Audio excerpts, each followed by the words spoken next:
வணக்கம் நண்பர்களே, நீங்கள் பார்த்து கொண்டு இருப்பது உங்கள் கௌசிகா ரிவ்யூ. சரி வாங்க வீடியோக்குள்ள போய் என்ன நடக்க போகுது அப்படின்னு சொல்லிட்டு பாத்தீங்கன்னா, கரெக்டா நம்ம வெண்பா குட்டி இருக்காங்களா, அவங்க வந்து விஜய்க்கு போன் பண்ணி சொல்லிடுறாங்க.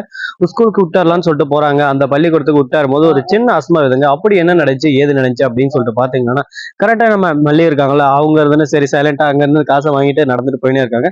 அதே சமயத்துல ஒரு பக்கம் நம்ம ராஜராஜேஸ்வரி அங்க வந்துடுறாங்க. எதுக்காக என்ன விஷயம் அப்படின்னு சொல்லிட்டு பாத்தீங்கன்னா, ராஜேஸ்வரி அந்த இடத்துக்கு வந்ததுக்கு ஒரே ஒரு ரீசன் தாங்க. அது என்ன ரீசன் சொல்லிட்டு பாத்தீங்கன்னா, ராஜேஸ்வரியை பொறுத்த வரைக்கும் எப்படியாவது மல்லியும் விஜயும் பிரிக்கணும், அதுக்கு வெண்பாவை ஃபர்ஸ்ட் இதுல இருந்து நம்ம ஒழிக்கணும் அப்படின்னு சொல்லிட்டு ஒரு சதி திட்டம் தீட்டின்னு இருக்காங்க. இதுக்கு நடுவில் இதை எப்படி நம்ம செயல்படுத்த போறோம், என்ன பண்ணா கரெக்டா இருக்கும், ஏது பண்ணா கரெக்டா இருக்கும்னு சொல்லிட்டு பல விதத்துல ஒரு பக்கம் யோசனை இருக்காங்க. சரி ஓகே, எதனா ஒரு நமக்கு வாய்ப்பு கிடைக்கும், அந்த வாய்ப்பை பயன்படுத்திட்டு நம்ம எதனா ஒன்று பண்ணலாம், மேல வரலாம் அப்படின்னு சொல்லிட்டு யோசனை இருக்காங்க. அப்படி என்ன பண்ண போறாங்க, அடுத்து என்ன நடக்க போகுது, ஏது நடக்க போகுது அப்படின்ற ஒரு சுவாரஸ்யமான ஒரு விஷயத்தோட தான் நம்ம இப்ப வந்துக்கிறோம். சரி, இப்படியெல்லாம் ஒரு தருணம் நடந்து இருக்க, மறுபக்கம் என்ன நடக்குது அப்படின்னு சொல்லிட்டு பாத்தீங்கன்னா, கரெக்டா நம்ம பைரவி இருக்காங்களா, அவங்க வந்து ஒரு பக்கம் இந்த சீரியலுக்குள்ள என்ட்ரி ஆடுவாங்க. என்னடா சொல்ற அப்படின்னு சொல்றது, ஆமாங்க, ஒரு பக்கம் வில்லியும் சேர்ந்தா எப்படி இருக்கும், கில்லியா இருக்குமா இல்ல பல்லியா இருக்குமான்னு சொல்லிட்டு பார்க்கலான்னு ஒரு கொலாபரேஷன் வச்சிருக்காங்க. சரி, இப்படியெல்லாம் ஒரு பக்கம் நடந்துன்னு இருக்க இந்த சமயத்துல, அதே சமயத்துல மறுபக்கம் என்ன நடக்குதுன்னு சொல்லிட்டு பாத்தீங்கன்னா, கரெக்டா நம்ம வெண்பா இருக்காங்கல்ல, அவங்க வந்து நம்ம ஸ்கூல்ல இருந்து எட்டி பார்த்துருக்காங்க. திடீர்னு அங்க ஒரு போலீஸ் அதிகாரி வந்துடுறாங்க. அப்போ வந்து நம்ம விஜய் பேசின்னு இருக்காரு.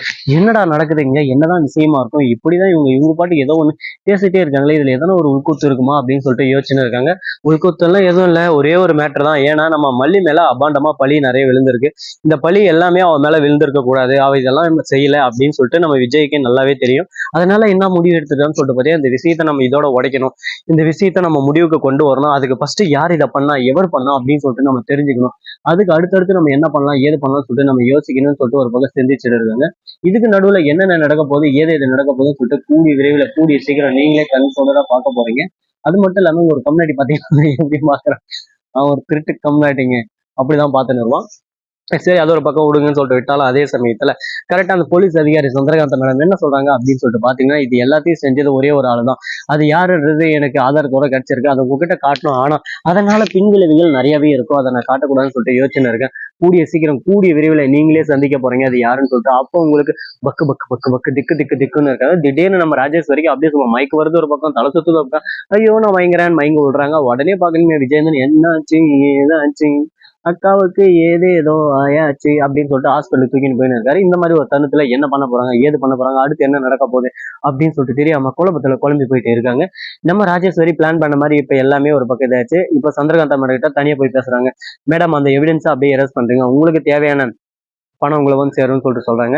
எல்லா சீரியல்ல நம்ம சந்திரகாந்தா வேற லெவல்ல ஒரு பக்கம் பர்ஃபெக்டான போலீஸா இருந்தா, இன்னும் இந்த சீரியல்ல வேற லெவல் ஒஸ்ட் கரப்டட் போலீஸா இருக்காங்க. இதனால என்னென்ன விஷயமெல்லாம் மாறப்போகுது, என்னென்ன விஷயமெல்லாம் தெரிய போகுது அப்படின்றத கூடிய விரைவில் கூடிய சீக்கிரம் நீங்க தெரிஞ்சுக்க போறீங்க. அது மட்டும் இல்லாம உங்களுக்கு இன்னொரு இன்ட்ரெஸ்டிங்கான ஒரு விஷயம் சொல்ல போறேங்க. இதை தெரிஞ்சுக்கிட்டே நீங்க யாரும் பயப்பட வேணாம். அப்படி என்னடா சொல்லிட்டு பார்த்தா அது வேற எதுவும் இல்லைங்க, நம்ம சேனல்ல கிவ் அவே அப்படின்னு சொல்லிட்டு வச்சிருக்கோம். விருப்பம் உள்ள நண்பர்கள் மறக்காம கலந்து கொண்டு உங்களோட திறமையும் உங்களோட இதையும் தெரிவிச்சு விட்டு போங்க. ஸோ நண்பர்களே, இந்த வீடியோ பிடிச்சிருந்தா லைக் பண்ணுங்க, கமெண்ட் பண்ணுங்க, ஷேர் பண்ணுங்க, டிண்டிங் பெல்ல தட்டி விட்டு போங்க. அப்பதான் நாம் போற அடுத்தடுத்த வீடியோ உங்களுக்கு உடனுக்குடன் நோட்டிபிகேஷன் வந்து கொண்டே இருக்கும். மிக்க நன்றி, தேங்க்ஸ் ஃபார் வாட்சிங், டாடா, see you.